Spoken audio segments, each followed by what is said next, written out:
All right, this is your World War II tutorial. You got a couple of days for the milestone. We're gonna get a chance to give you a true tutorial over World War II. Let's go ahead and get into that now. It'll be chapter 22. And chapter 22 starts on page 670.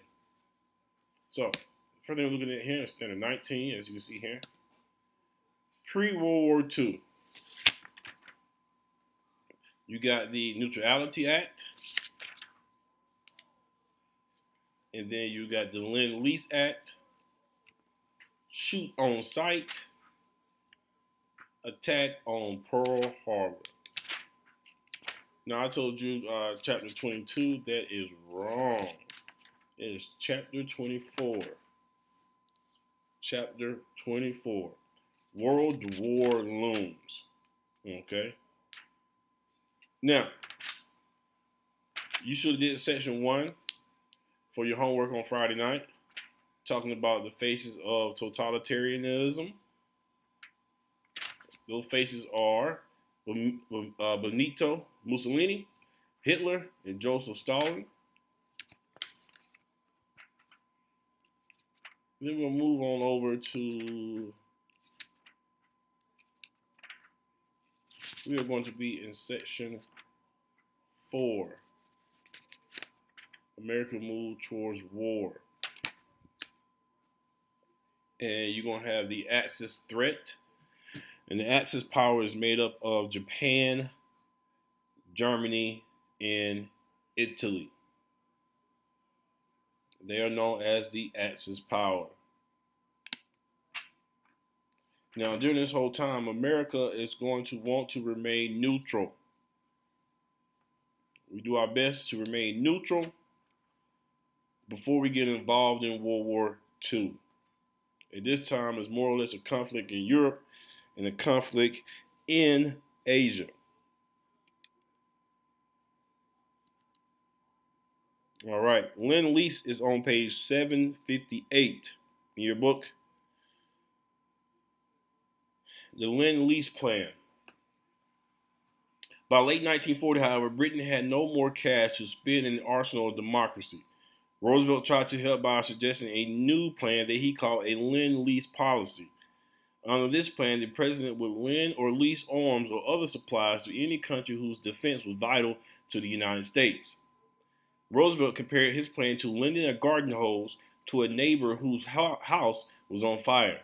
He asserted that this way was the only sensible thing to do to prevent the fire from spreading to your own property.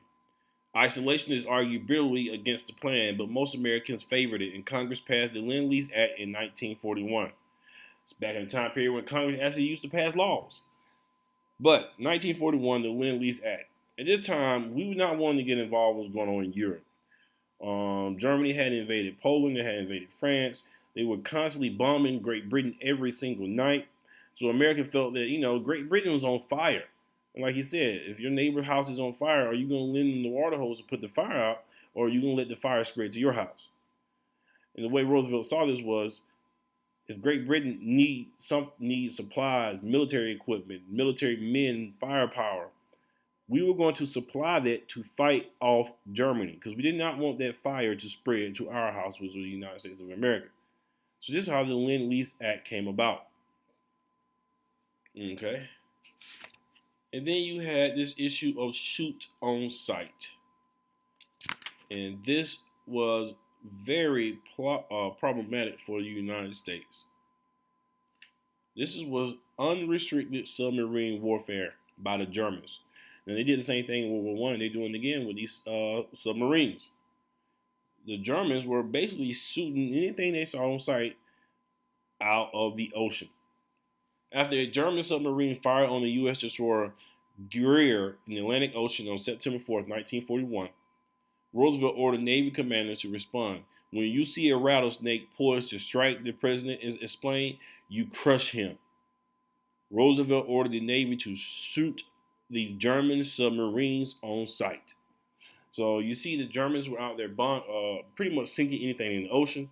Roosevelt decided, you know what? We are going to shoot on sight. When we see a German submarine, we were going to take it down. And he compared it to seeing a rattlesnake. He said, when you see a rattlesnake, you crush it, you don't wait. And he basically was saying that the German submarines were rattlesnakes and we had to get rid of them. Shoot on sight. And then comes the attack on Pearl Harbor. With all this going on, we pretty much are staying out of World War II. And then all of a sudden, the Japanese attacks Pearl Harbor. And Pearl Harbor is a harbor in Hawaii. And once they were attacked, as you saw in American Story of Us, we declared war on Japan the very next day. Now, we have gotten involved. So the president addressed Congress. He said yesterday, December 7, 1941, a date which will live in infamy, he said. The Japanese launched an unprovoked and disastrously attack. Congress quickly approved Roosevelt's request for declaration of war against Japan. 3 days later, Germany and Italy declared war on the United States. For all the damage done in Pearl Harbor, perhaps the greatest was the cause of isolationism. Many who had been former isolationists now supported an all-out American effort. After the surprise attack, isolationist Senator Burton Wheeler proclaimed, the only thing now to do is to lick the hell out of them. Basically means whoop their butt. Then we're going to chapter 25, the United States in World War II. First thing you're going to see here is an effort to mobilize. And what does mobilize mean? It means to get every ounce that you can to come together to fight whatever battle or war you were in. In 1941, Roosevelt created the Office of Scientific Research and Development, OSRD. The most significant achievement was the secret development of the atomic bomb, the Manhattan Project. And you saw that in American Story of Us today as well. The Manhattan Project was very secretive. Only roughly around 200 people even knew about the Manhattan Project. And at the time, the vice president was Harry S. Truman. As vice president, he knew nothing of the Manhattan Project. He didn't learn about the Manhattan Project until he became president. That's how secretive it was. And at the same time, it was so secretive, even the Russians still was able to have spies on the Manhattan Project. World War II. Economic control. You have the Office of Price Administration, OPA, set up a system for rationing or establishing fixed allotment of goods deemed essential for the military. On this system's families receive ration books with coupons to be used, buying scarce goods as meat, shoes, sugar, and gasoline. The ration is very simple. You had to help fight the war even when you was at home in America. If that means rationing your goods so that the military can use these goods when you might not be able to use them yourself, it was better for the military to use those goods. One of the key things that the military needed was gas. As you can see here on the right of the PowerPoint, it says, when you ride alone, you ride with Hitler. Join a car sharing club. Basically, it means you should carpool. If you don't carpool, you're burning gas that could be used by the military to defeat Hitler. So if you're burning gas and not conserving gas, which our military used at the time greatly, depended upon greatly for their airplanes, their jets, their tanks, their jeeps. If you take away gasoline from our military, it means you're helping Hitler. This is rationing. Okay, it was more or less an effort to help the military. All right, now we have some theaters of war. And theaters of war are very simple. These are the major locations in which we fought major battles. One theater of war, as you can see here, was Africa. Yes, we fought World War II in Africa, in North Africa. Okay? It said 107,000 Allied troops landed in North Africa. From there, moving eastward, chasing the Africa Corps led by General Erwin Rommel, enforcing their surrender in May of 1943.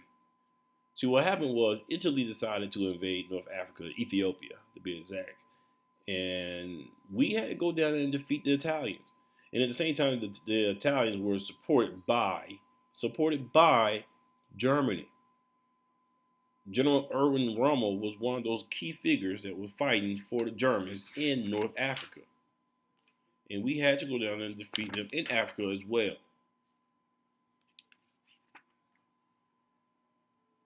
Now, with that, that was a theater of war.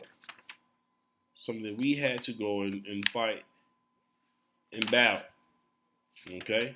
Now it says the North African Front.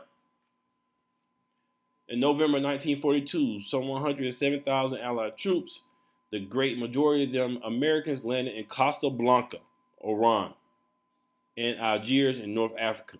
From there, they sped eastward, chasing the African Corps led by General Erwin Rommel, the legendary Desert Fox.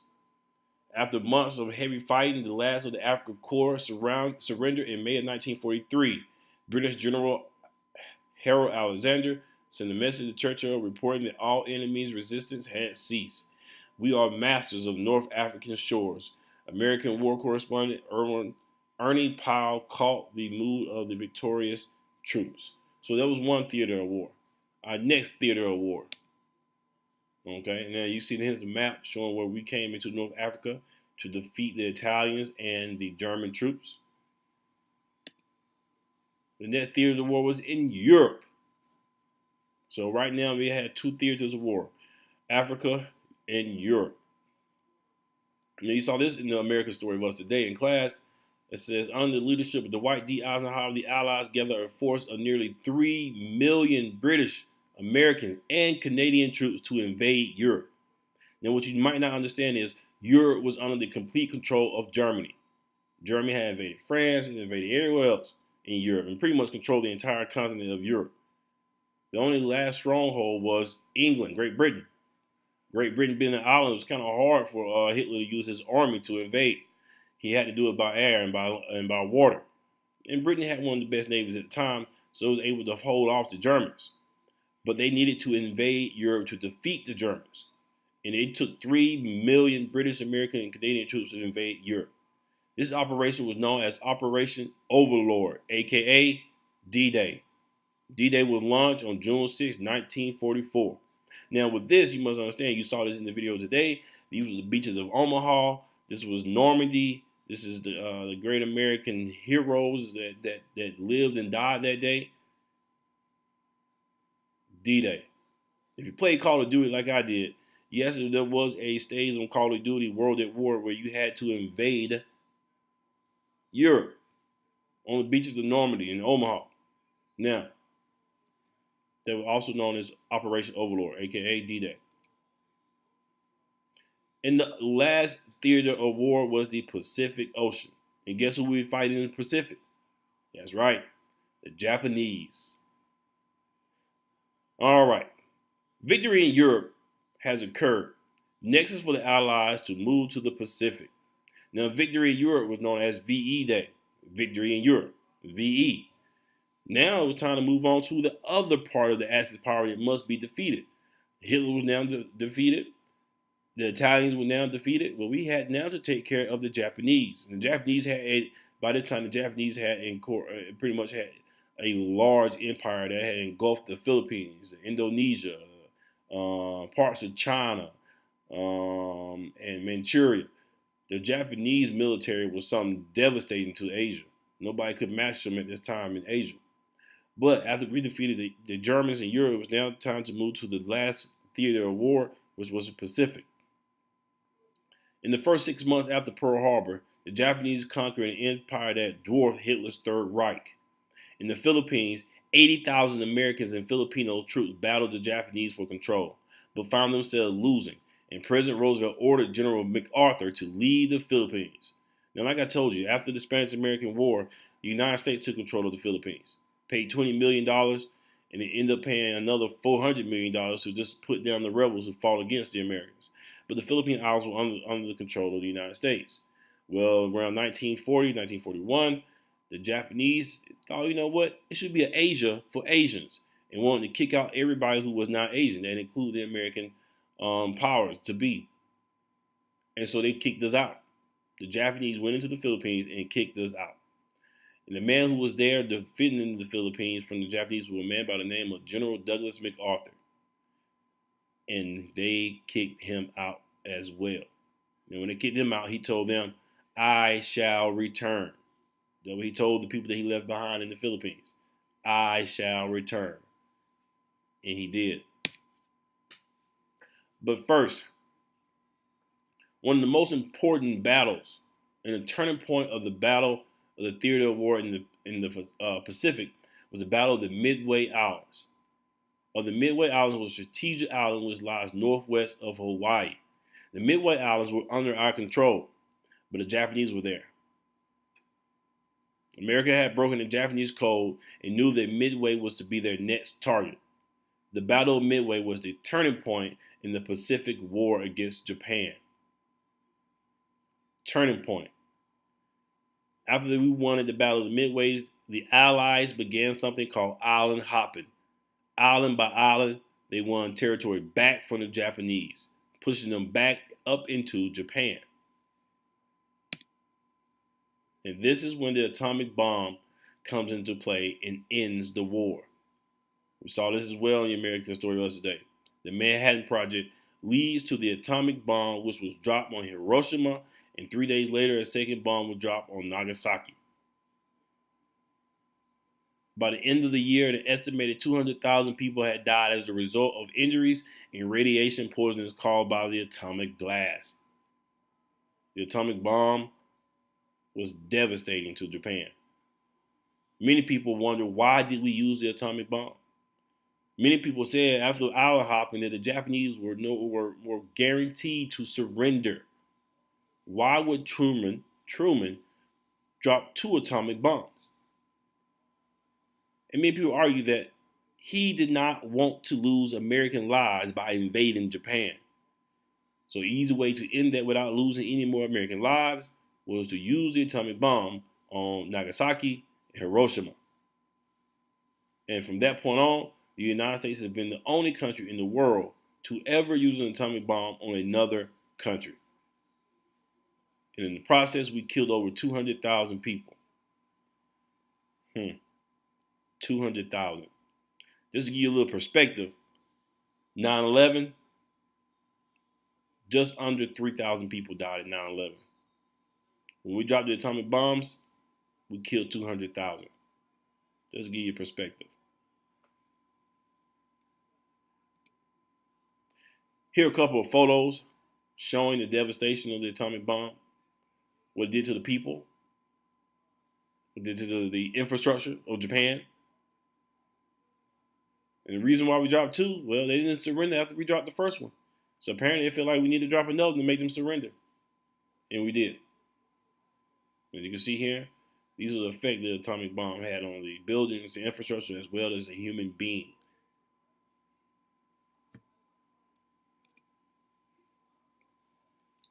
Not only did we use atomic bombs, we completely violated the civil rights of many Japanese Americans who were living in America at that time. Because of the attack on Pearl Harbor, it led to the internment or confinement of 1,444 Japanese Americans, 1% of Hawaii's Japanese American population.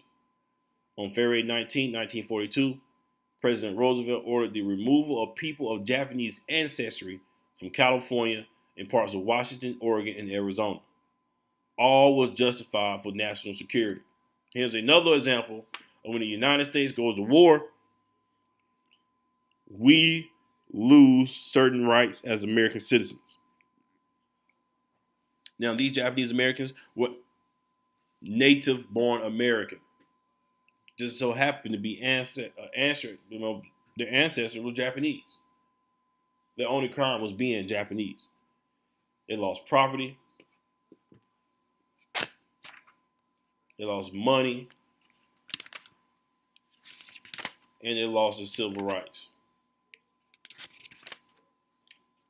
This is the internment of Japanese Americans by the United States of America and our government.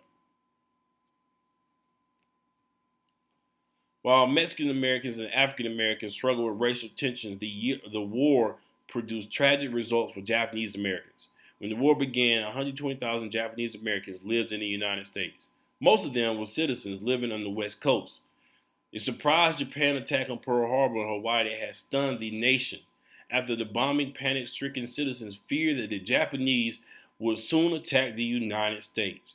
Frightened people believed the false rumors that Japanese Americans were committing sabotage by mining coastal harbors and poisoning vegetables. This sense of fear and uncertainty caused a wave of prejudice against Japanese Americans. Early in 1942, the War Department called for the mass evacuation of all Japanese Americans from Hawaii. General Delos Edmonds, the military governor of Hawaii, resisted the order because 37% of the people in Hawaii were Japanese Americans. To remove them would have destroyed the island's economy and hindered U.S. military operations there. However, he was eventually forced to order the internment or confinement of 1,444 Japanese Americans, which was 1% of Hawaii's Japanese Americans population.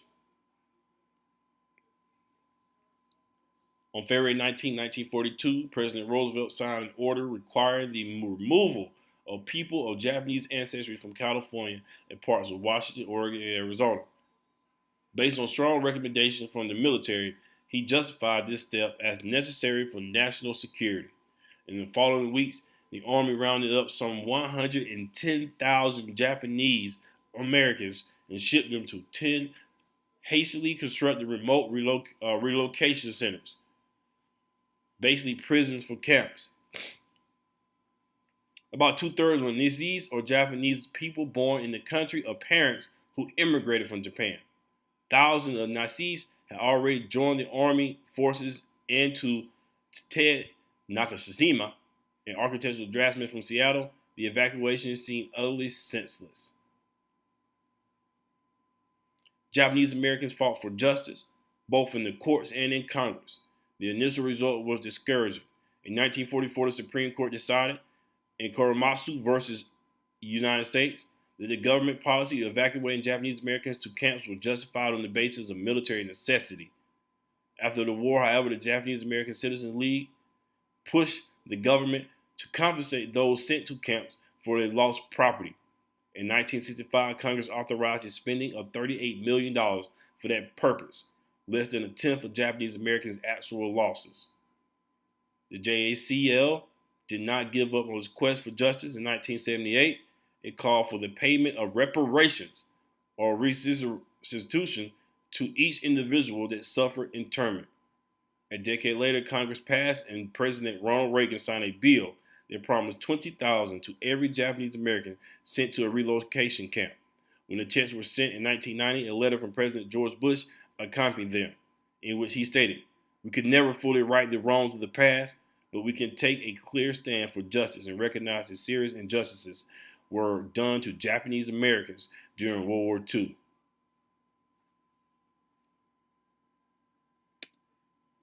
All right, that's the end of the slide. Make sure you take this and follow up what was going on here. World War II PowerPoint. Make sure you're studying. Your milestone is on Monday and Tuesday.